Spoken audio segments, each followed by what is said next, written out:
Alright guys, welcome po sa aking YouTube channel.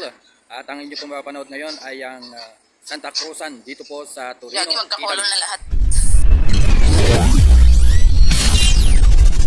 Welcome to my YouTube channel.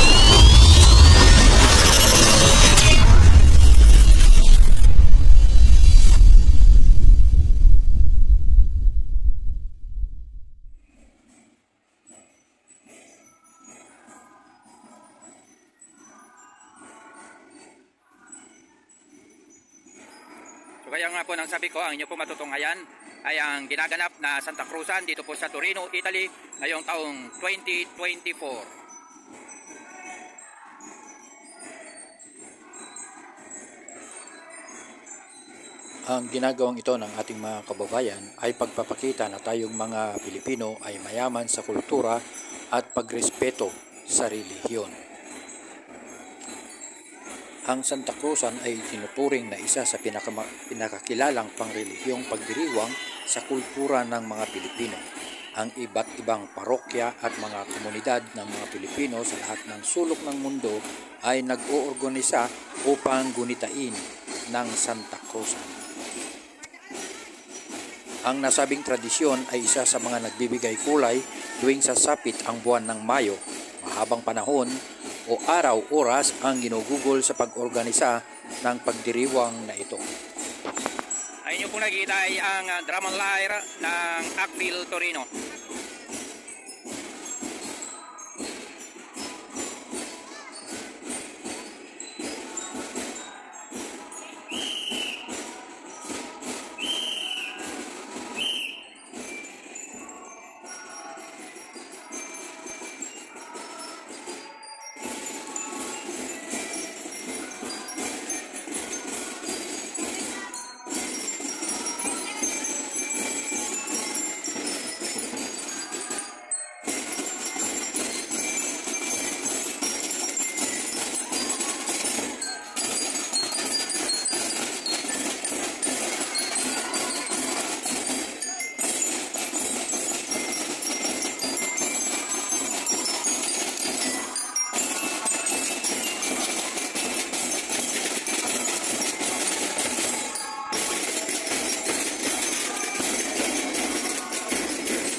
Ayon sa banal na tradisyon, si Santa Elena ay pumunta sa bundok ng Kalbaryo 300 taon matapos ang pagkamatay ni Kristo upang hanapin ang krus kung saan siya ipinako. 3 krus ang nakita at nalaman nila na ang isa sa mga krus doon ay kay Kristo dahil sa napagaling nito ang isang kasamahan ni Santa Elena. Matapos ang idiniklara ng dogma ng Immaculata Concepcion noong 1854. Nagsimulang tradisyon ng Santa Cruzan bilang debosyon kay Maria na tinawag ring Flores de Maria. Ito ay ang pag-aalay ng bulaklak kay Maria bilang bahagi ng pagninilay at pagbibigay pugay. Ang iba't ibang parokya at mga komunidad ng mga Pilipino sa lahat ng sulok ng mundo ay nag-oorganisa ng Santa Cruzan upang gunitain ang paghahanap at pagtatagpo ni Reyna Elena at ng kanyang anak na si Constantino sa banal na krus mula sa Jerusalem. Samantala, FYI, para po sa inyong kaalaman, ano po ang pagkakaiba ng Flores de Mayo at Santa Cruzan? Tuwing buwan ng Mayo, dalawa palagi ang masasaksihang kaganapan sa mga parokyang Katoliko sa bansa, ang Flores de Mayo at ang Santa Cruzan. Madalas masasabing isa lamang ang mga gawaing ito dahil napakaakalang ang Birhen ng Santa Cruzan ay para na ding mga paglalarawan sa mahal na Birheng Maria sa Sagala. Ngunit isang magandang kailangan tignan ay ang tunay na katayuan ng dalawang pagdiriwang na sila ay magkahiwalay at may naiibang kasaysayan at layunin sa isa't isa. Kaya naman dito natin itinataas ang tanong, ano ba ang pagkakaiba ng Flores de Mayo sa Santa Cruzan? Ito po, pakinggan ninyo. Ang Flores de Mayo ay isang pagpapahayag ng debosyon sa mahal na Birhen bilang reyna ng mga bulaklak o ang Virgins de las Flores. Ang Santa Cruzan naman ay isang pagsasabuhay ng paghahanap ni Santa Elena, Imperatriz sa banal na Santa Cruz na siyang pinagpakuan at kinamatayan ng ating Panginoong Hesukristo na matagumpay niyang nakita at nagbalik ang emperadora sa kanyang kabisira sa Roma na dala at ibinabandira ang tagumpay. Maraming mga bagay ang dapat ipamulat sa isang mananampalataya, mga bagay na may kaugnay sa tama at makabuluhang pagdiriwang ng Flores de Mayo at Santa Cruzan. Mahabang panahon na rin naman itong isinasagawa ng mga tao, subalit datapwat habang lumalaon ay lumalabo ang tunay na kahulugan at angkop na pagdiriwang na ito. Ang Flores de Mayo ba at ang Santa Cruzan ay pareho? Yan nga ang katanungan. Ang Flores de Mayo ay iba sa Santa Cruzan at ang Santa Cruzan ay iba sa Flores de Mayo. Ang Flores de Mayo ay ipinagdiriwang tuwing Mayo lamang sa lumang kalendaryo. Ang Santa Cruzan ay tuwing Mayo din, kung kaya sinusunod ito magpasa hanggang ngayon.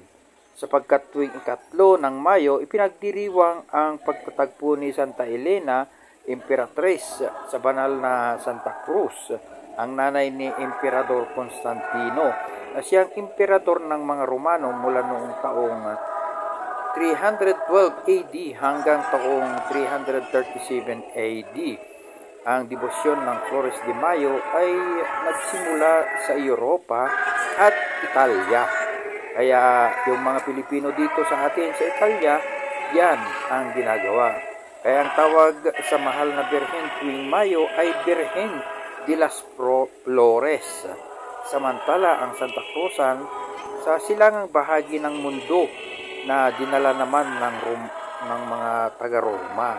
Kaya ang tawag kay Santa Elena ay Reina Imperatriz o Reina Elena. Tinatayang noon pang taong 1865, nagsimula ang Flores de Mayo sa Pilipinas sa pamamagitan ng pagninilay-nilay sa buwan ng Mayo at pag-aalay ng mga bulaklak. Kung tutuusin, ang Flores de Mayo ay isa pang bersyon ng Santo Rosario sapagkat ang mga butil nito ay katumbas ng isang bulaklak na iniaalay kay Maria. Sa paglipas ng mga panahon, unti-unting naiba ang siesta at naging Santa Cruzan na nagpaparangal kay Santa Maria Elena at sa Santa Cruz. So ayan nga guys, sana may natutunan kayo hinggil sa panunood at pakikinig dito sa video ito tungkol sa Flores de Mayo at Santa Cruzan. So ang makikita pa ninyo ang mapapanood pa ninyo ay yung mga grupo naman ng mga organisasyon dito sa Torino, mga iba't ibang grupo ng mga mamamayang Torino. Kaya sana'y tapusin ninyo ang video ito at tignan ninyo yung mga sumama sa parada. Kung may mga kakilala kayo, mga kaibigan, mga kamag-anak dito sa Torino, baka napasama dyan sa paradang yan.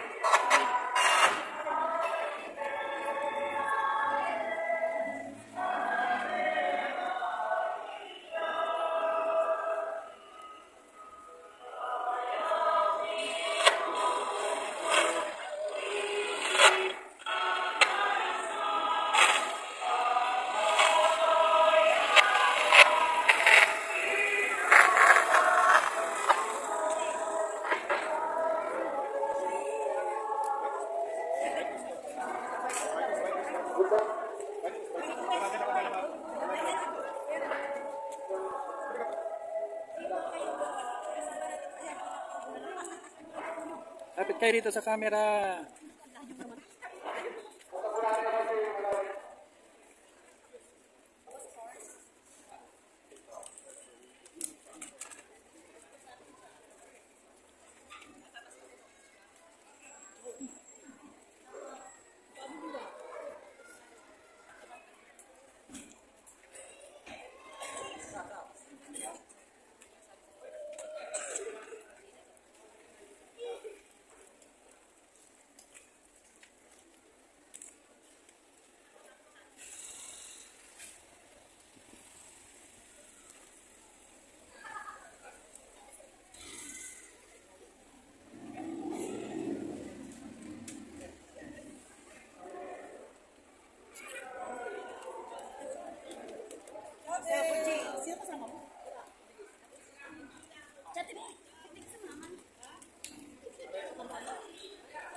So yan nga po ang ginanap na Santa Cruzan dito po sa Torino, Italy. Maraming pong salamat sa lahat ng mga nanood at pa-support na rin po ng aking YouTube channel at para pa sa mga hindi nakapag-subscribe, subscribe, click dyan po sa baba. Maraming salamat!